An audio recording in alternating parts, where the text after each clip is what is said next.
નમસ્કાર દર્શક મિત્રો, ફરી એક નવા વિડીયો સાથે તમારું સ્વાગત છે। મિત્રો અત્યારે સોશિયલ મીડિયાની અંદર અને ઇન્સ્ટાગ્રામની અંદર અને ફેસબુકની અંદર એક વિડીયો વાયરલ થઈ રહ્યો છે ભૂમિ આહિરનો। તો મિત્રો જે લોકો આવું કરી રહ્યા છે તેમને ખાસ વિનંતી કે ભૂમિ આહિરનો વિડીયો વાયરલ કરશો નહીં, અને જે ખુશી ઠાકોરનો વિડીયો વાયરલ કર્યો તો એના કરતા પણ વધારે આ ભૂમિ આહિરનો વિડીયો વાયરલ કરી રહ્યા છે લોકો। તો મિત્રો જે લોકો આવું કરી રહ્યા છે તેમને ખાસ વિનંતી કે આવું કરશો નહીં। અને મિત્રો તમે ભૂમિ આહિરના ડાયરા પણ જોતા હશો ને ન જોયા હોય તો ફેસબુક અને ઇન્સ્ટાગ્રામની અંદર વિડીયો તો જોતા હશો ને।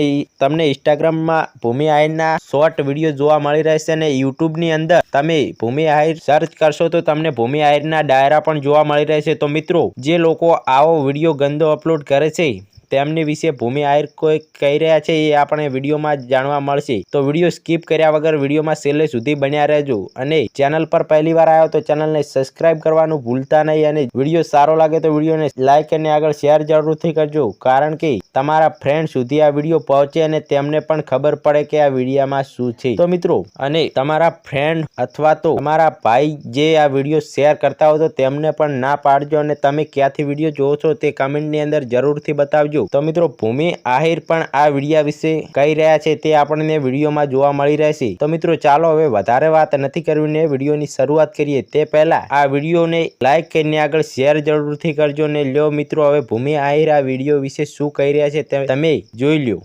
જય દ્વારકાધીશ બધાને। આપ સૌની વચ્ચે એક વાત રજૂ કરવા માંગુ છું કે લાસ્ટ 3-4 મહિનાથી મને બદનામ કરવા માટે મારી કારકિર્દીને આગળ વધતી ન જોઈ શકતા હોય એવા લોકો એક ફેક વિડીયો જે મારા નામે વાયરલ કરી રહ્યા છે, અને જે વિડીયોથી મને કાંઈ લેવા દેવા જ નથી, જે વિડીયો 32 મિનિટ 46 સેકન્ડનો છે જેમાંથી 2.14 મિનિટ કટ કરી મારા નામે વાયરલ કરી રહ્યા છે જે બિલકુલ ફેક છે। તો આવા લોકોને એટલું જ કહેવાનું છે કે જે વસ્તુ સાચી છે એ તમે જાણો, ગમે એવી રીતે કોઈને બદનામ ન કરો, અને આની ઉપર કાયદેસર કાર્યવાહી ચાલુ જ છે।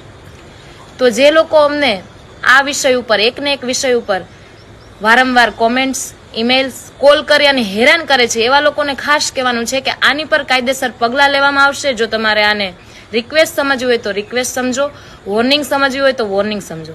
જય દ્વારકાધીશ।